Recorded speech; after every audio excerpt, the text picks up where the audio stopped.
Hello everyone, hope it's going well. I'm Benjamin Cure. Welcome back to the Benjamin Cure Show.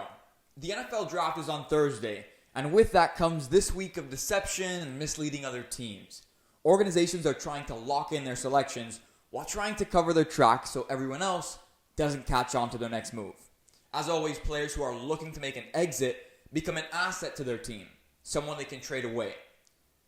This draft class is being knocked as one that's not as talented as previous years. But that's not stopping speculation that current stars could be on the move. The biggest names being thrown around are Baker Mayfield and Deebo Samuel. I've already talked about Mayfield on this show, but I haven't addressed Deebo.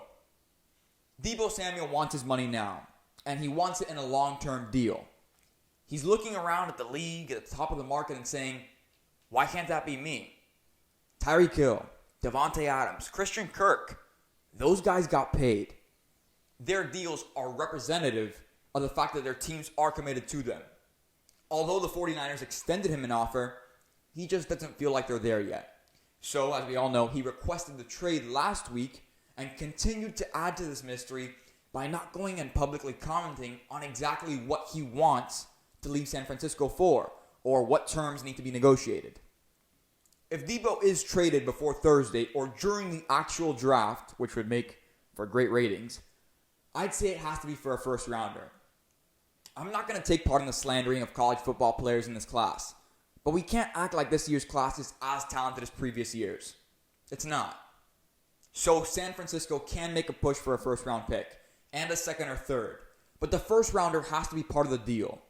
Deebo is too talented and too much of a loss to not be given those prospects in return. Deebo's production is unique. There's no precedence for the scale or volume of a workload. Deebo had a solid rookie season, followed by a 2020 year that was plagued with injury. Then in 2021, under Mike McDaniel, Deebo became this unstoppable offensive force that we know him as today. But now there's no clear direction. Mike McDaniel is now in Miami as the Dolphins head coach. But besides that, let's look at why the 49ers feel hesitant to give Deebo a big contract. Or at least why they should. I'm not going to say the best players, but the most notable 49ers players, the ones on the roster, who are they? George Kittle, Nick Bosa, and Jimmy Garoppolo. Those are players who are being paid at the top of their market. They're making the big bucks, or they're set to make a lot. To properly execute their winning recipe under Kyle Shanahan, those guys are necessary to the team. They're part of that plan. They need to be on the team, on the active roster, so the team is committing to them. And as of right now, they don't plan to trade them. I know Jimmy Garoppolo is an if there, but I'm not talking about Jimmy Garoppolo today. Today is not that day. Going back, in pro sports, one of your best abilities is availability. Can you stay healthy? I'm looking at Jimmy Garoppolo, George Kittle, Nick Bosa, and I'm getting nervous. As a fan, as an owner, as a coach, as a member on that staff, as a maintenance guy in that stadium, I'm looking around and saying, what's going on? It's hard not to love those guys. All of them are box office. All of them are set to be stars. All of them are either stars at this point, maybe. They're all selling tickets. They're elite on the field. But Nick Bosa has already in his young career torn both of his ACLs. There's a slim chance you'll ever meet anyone as tough as George Kittle. But similar to Deebo, he loves contact. That's awesome for highlights and for sponsors and for ratings. But Kittle's had problems with his ankle, with his foot, with his thigh, his hamstring, his shoulder, his knee, his leg, and throw in an MCL sprain. He's awesome to watch, but you don't know how long a body can sustain that type of trauma. Jimmy Garoppolo. A lot of people don't even want him in San Francisco because of his play and because he's already sustained too many injuries that a coach would be comfortable with, especially as a quarterback. It began with his shoulder, people may not remember this, in 2016 with the Patriots. And it has carried on with tough, punishing injuries to a quarterback, by the way, like his grade 3 ACL tear, grade 3 high ankle sprain, a fractured thumb, a UCL tear on his right hand, which is his throwing hand, by the way. And in 2022, right at the end of their season, he sustained a shoulder sprain in the wildcard game. That's just 3 guys on the roster. Now add Deebo Samuel to that mix. Just like Kittle, he doesn't run away from contact. He runs towards it. And I mean, he literally runs towards it. The game plan requires that of Deebo in order to make the 49ers the explosive offense that they are. If your star players are out because of injuries or they're injury prone and they're eating away at your salary cap as well because you've got them on massive deals, you can't succeed. You can't succeed in the postseason. You can't win a Super Bowl. You can't make a title run. You won't make it. And if they get injured, people may say, oh, you can find a substitute. Maybe you can find somebody to bring them in. Free agency is always fun before the trade deadline. Cuts are made. But let's be honest. You can't game plan to substitute Kittle or Deebo or Nick Bosa because they're one of a kind. You won't find another player in the league who can do what they do. Look, I don't want to hurt Deebo's chances of getting paid. That's not my goal. I hope Deebo gets everything that he's looking for and then some. As a matter of fact, I hope the Dolphins play with the cap space and get Deebo down here in Miami. Pair him up with Tyreek Hill, torch the league, become the reason why defensive backs and defensive coordinators stay up at night and have nightmares. Before you light up my replies, I'm aware that is very improbable because of cap and other things on the active roster. But realistically, you have to consider 2 things. How much of Deebo's success came as a result of the creative play calling of Mike McDaniel? Do you have a coordinator or a head coach that is capable of doing what Mike McDaniel did? And number 2, how durable can Deebo Samuel be down the line? Questions that need to be answered, people. They're the tough ones. You may not like them, but you've got to answer to them. All 3 of those resulted in Miami wins. Very proud of our Miami teams. By the way, I am well aware that Miami Heat, they ended their series yesterday in a great win over Trae Young at home. They're moving on to the next round. Probably 76ers. I think they make it out of that series. Back to Major League Soccer. In just the 13th minute, Atlanta ended their scoring slump with a goal from Cisneros. In the past, this would have been game over for Miami. I'm just being honest. In its early days, Inter Miami did not do a good job of recovering from the early 1-goal deficit. It was probably waving a white flag. They just didn't know how to combat it. But this team is a completely different roster. It's a different roster with an entirely new perspective. Leonardo Campana. I have got to buy his jersey before it sells out. Professional sports blesses us with top-tier athletes on a regular basis. We take that for granted. These athletes make the hardest moves look so easy. And every once in a while, there's someone who catches your eye. It's not just a regular top-tier athlete, and it's not just a phase. And it's absolutely incredible to watch their formation. I'm talking about superstars, not just stars. Leonardo Campana is a superstar. I've lived during an incredible era of sports. People may think that the sports in the 70s, the 80s, and 90s were king. I think I have witnessed, arguably, the best runs in sports and the best athletes. I've lived in an awesome era.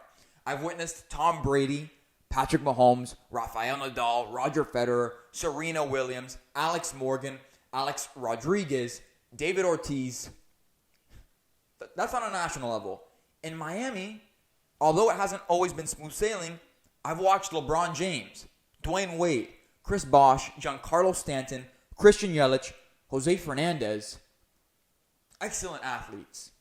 These athletes come from all over the world, and none of them have the same story. That's what makes it so exciting to me, and that's why I fell in love with sports.